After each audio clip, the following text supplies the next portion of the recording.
कक्षा 10 की जो प्रश्नावली 6.1 है, उसके पहला जो क्वेश्चन है उसमें कहा गया कि कोष्ठकों में दिए शब्दों में से सही शब्दों का प्रयोग करते हुए रिक्त स्थानों को भरिए। यानी इन दोनों में से आपको बताना है कि यहाँ पर क्या होना चाहिए। क्या लिखा है फर्स्ट वाले में, उन्होंने कहा सभी वृत्त खाली स्थान होते हैं, यानी ऑल सर्कल्स आपके जो है क्या होते हैं, ब्लैंक लिखा होगा, क्या होते हैं, आर। तो देखिए हमने कल आपको समझाया था कि जितने भी आपके व्रत होते हैं, ठीक है, आपके व्रत देखिए यहाँ पर कल मैंने आपको बताया था ये एक जैसे होते हैं,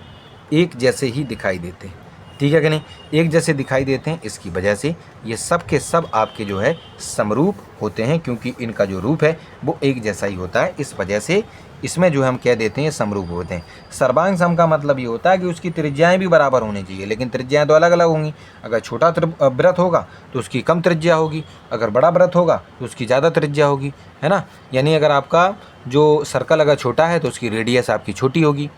अगर सर्कल बड़ा है तो आपकी रेडियस बड़ी होगी। तो सर्वांग सम तो नहीं हो सकता, लेकिन हाँ समरूप है, यानी एक ही जैसे रूप में आपको वो दिखाई दे रहे हैं, ठीक है। चलिए उसके बाद इसी का जो दूसरा पार्ट है उसमें क्या लिखा हुआ है, उसमें लिखा हुआ है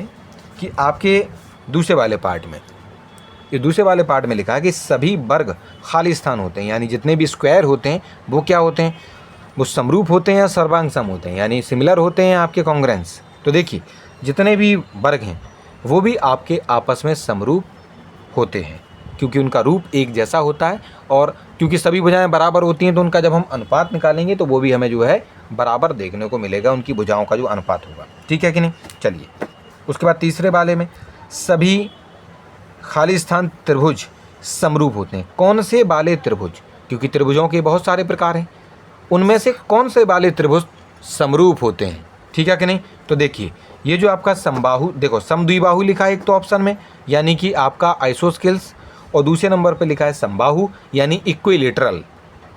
तो दोनों में से इक्विलेटरल ट्राइंगल, यानी जितने भी आपके इक्विलेटरल ट्राइंगल होंगे, यानी कि समान भुजाओं वाले, तो जब समान भुजाओं वाले होंगे, सभी की भुजाएं समान होंगी, तो जब हम उनका क्या निकालेंगे, आपका जब अनुपात निकालेंगे उनके बीच में, तो वो आपको बराबर देखने को मिलेगा, ठीक है कि नहीं। किस प्रकार से, देखिए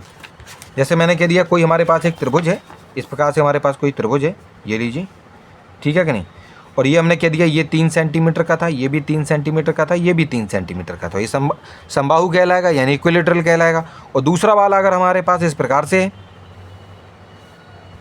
और हमने ये कह दिया कि ये 6 सेंटीमीटर का है, ये 6 सेंटीमीटर का, ये भी 6 सेंटीमीटर का है, या हमने चलो 6 नहीं बोला, हमने 9 बोला, चलो 9 बोला कि ये 9 सेंटीमीटर का है। तो इसमें इस वाली भुजा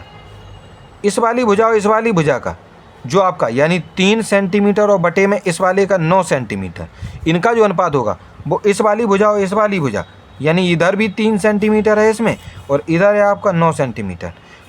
और इस वाली भुजा और इस वाली भुजा का भी, यानी 3 सेंटीमीटर और बटे में यहाँ पर भी 9 सेंटीमीटर। तो इन सब का जब हम अनुपात निकालेंगे तो 1/3, 1/3 और 1/3 ही मिलेगा। तो इस प्रकार से जो आपके समबाहु त्रिभुज यानी कि इक्विलेटरल ट्राइंगल्स होते हैं,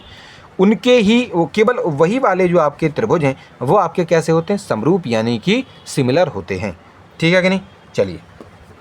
उसके बाद जो आपका फोर्थ वाला है, फोर्थ वाले भाग में क्या कहा गया कि भुजाओं की समान संख्या वाले 2 बहुभुज समरूप होते हैं यदि उनके संगत कोण, अच्छा कोण के माध्यम से भी हम बता सकते हैं, अगर हमारे कोण भी अगर बराबर हैं, अगर उनका अनुपात भी अगर बराबर है, तो भी हम कह देते हैं कि वो आपस में क्या होते हैं, आपके समरूप हो सकते हैं। तो उन्होंने ये पूछा कि अगर कोई भी 2 हमारे पास समान भुजाओं वाले, ठीक है कि नहीं, अगर हमारे पास जैसे यही देख लो, जैसे ये समान भुजा वाले थे, समान भुजा वाले, ये समान भुजा वाले हैं और ये भी समान भुजा वाला है, ठीक है कि नहीं, उनको हम समरूप कब बोल सकते हैं, जब उनके जो संगत हैं, यानी ये वाला कोण और ये वाला कोण बराबर हो, ये वाला कोण और ये वाला कोण, या ये वाला कोण ये वाला कोण बराबर भी ना हो, तो इसका जो अनुपात होगा, इन दोनों का अनुपात इन दोनों के अनुपात के बराबर होना चाहिए कोणों के, ठीक है कि नहीं। और आपके जो है और इनका जो अनुपात होगा वो भी बराबर, यानी तीनों कोणों के जो अनुपात अगर निकालेंगे, यानी इनका अनुपात,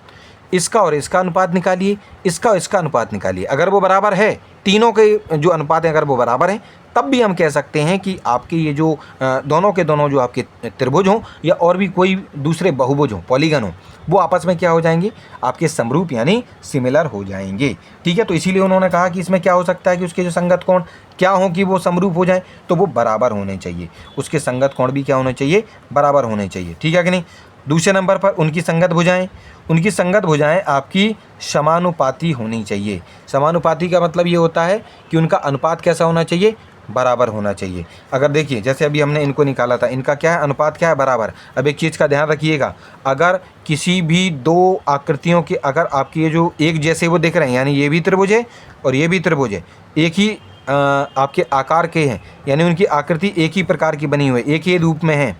और इनकी अगर भुजाओं का अगर अनुपात बराबर है तो उनके कोण आपस में बराबर होंगे। अगर ये 30 होगा तो ये भी 30 ही होगा, ये 40 होगा तो ये भी 40 ही होगा। ठीक है कि नहीं। चलो, तो इस प्रकार से यहाँ पर उनकी संगत भुजाएं कैसी होनी चाहिए, समानुपाती यानी प्रोपोर्शनल होनी चाहिए। ठीक, तो इस प्रकार से आपका जो पहला वाला क्वेश्चन है वो आपका सॉल्व हो चुका है।